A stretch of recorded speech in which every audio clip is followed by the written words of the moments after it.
Dubadeemu. Uummanni Oromoo. Wantumtuu qaba. Uummanni Oromoo. Walabamuu qaba. Uummanni Oromoo. Waliin boonuu qaba. Simatamtuu Habashaa. Nama hin dandeenye. Uffisuu qabna. Uffisuu qabna. Adabsiisuu qabna. Habashaa. Wantoota dheeraadhaaf. Oromiyaa. Oromiyaan harkate. Gadhiisaa bahu.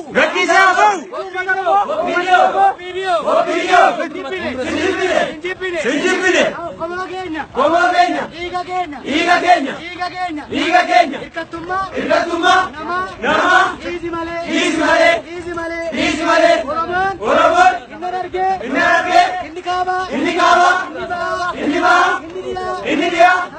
Saba biraa. Injibbine. Sablammiin.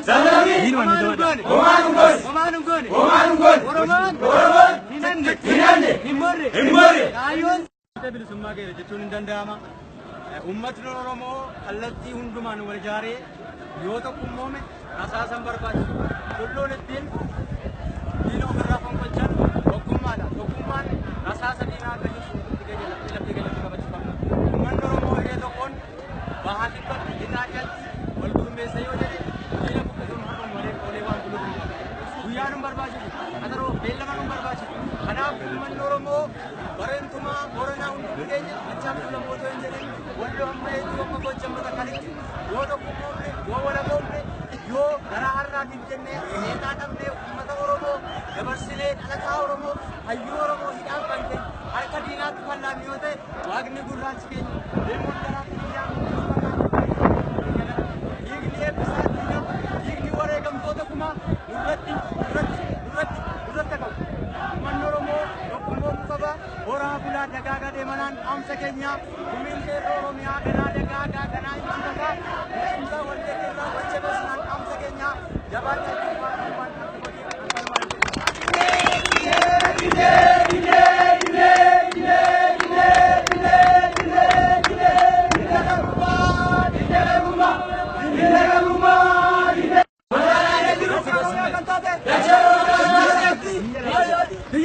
Biyya isaatti. Dubadeemu. Uummanni Oromoo. Wantumtuu qaba. Uummanni Oromoo. Walabamuu qaba. Uummanni Oromoo. Waliin boonuu qaba. Simatamtuu Habashaa. Nama hin dandeenye. Uffisuu qabna. Adabsiisuu qabna. Habashaa. Wantoota dheeraadhaaf.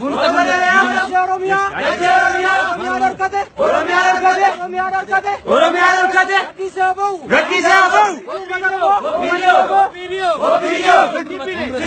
Sinjibbine. Qomoo keenya. Dhiiga keenya.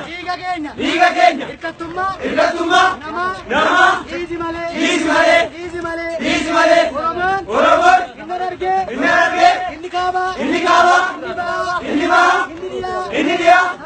Saba biraa. Injibbine. Sablammiin. Homaan goone. Oromoon. Hin morre. Kaayyoon.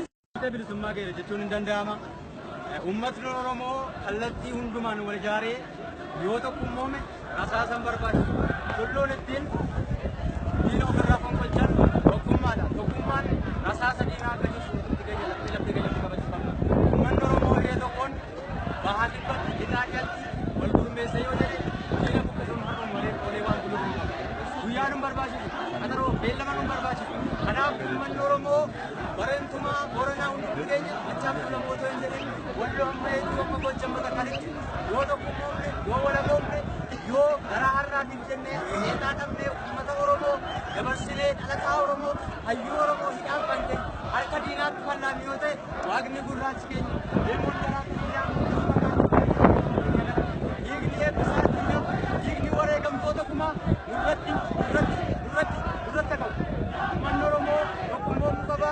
Horaa bulaa dagaagaa deemanaan dhaamsa keenya gumiin qeerroo Oromiyaa ganaa dagaagaa ganaa injifataa beekumsaa waldeetii irraa gocha beeksisaan dhaamsa keenya jabaachaa